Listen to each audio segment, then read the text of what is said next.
So the executive order for the confiscation of gold, to turn in the gold, again, citizens were ordered to turn in their gold to the Federal Reserve. In 1934, similar to what happened in 1697, the U.S. Devalues the currency by 70%. So you can still redeem your currency for gold. We're still on the gold standard, but you can just redeem it for a lot less. Next date on our timeline is 1944. 1944, of course, is after World War II. Much of the industrialized world is decimated in the aftermath of military actions in Europe and Asia. And the functioning economies really of the day are the United States and of course, Canada.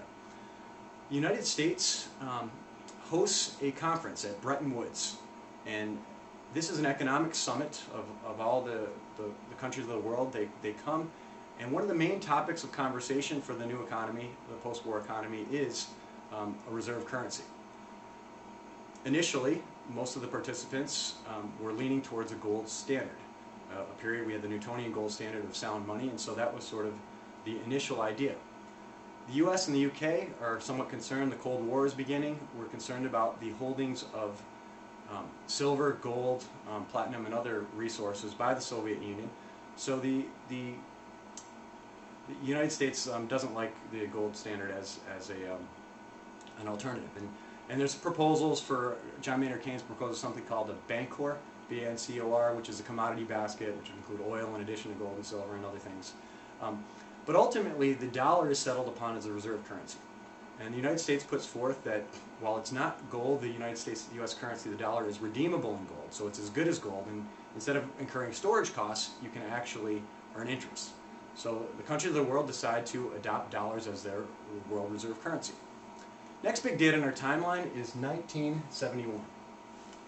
And 1971 was just after the late 60s, of course, guns. We have military spending in Vietnam. And butter, we have with LBJ's Great Society programs, we have one of the most massive expansions of social spending in the U.S., Medicare, Medicaid, food stamps, one of the largest expansions of social programs in the United States and entitlement programs since FDR back in the 1930s. So with that, the U.S. begins to print money to fund its military and social spending efforts.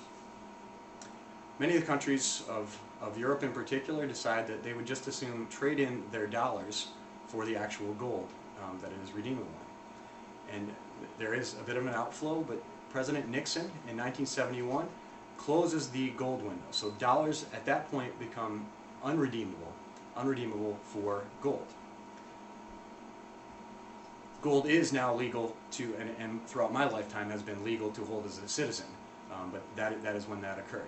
So beginning in 1971, we have the fiat currency era, and the dollar, the British pound, the euro, all of these are backed by the full faith and credit of their countries, the governments, rather than being tied to some type of hard asset. More recent history, let me focus on U.S. history. We have a Republican brand, and of course is cut taxes and cut spending.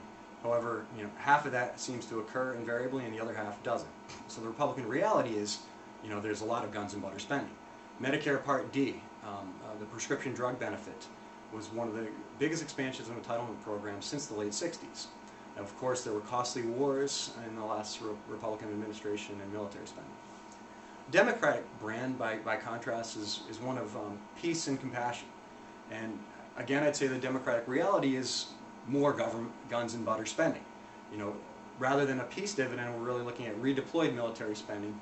And currently we have a proposal for the vast expansion of social programs and spending, both healthcare, energy, auto industry bailouts.